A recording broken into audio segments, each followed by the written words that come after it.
Well, welcome back to Mesquites. Looks like we had a little distributor problem. Started with needing new condensers and points, and then getting a new coil. Still need new spark plug wires, but what's good is, of course, at Mesquites, I went to the parts department and we had quite the selection of different wires from other vehicles. And actually, this is probably a similar 4-cylinder motor, Jeep, Willys, Kaiser. So it's even got the little brace. So we'll be assembling that just to make it run even better. But here, check it out.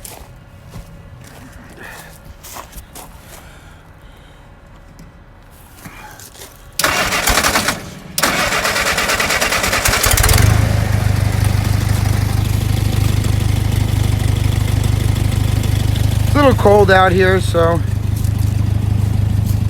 she hasn't been running for long. Took 2 tries. We'll get there. Next step is getting the heater going. See it poking out from underneath there. It's going to be a cold winter.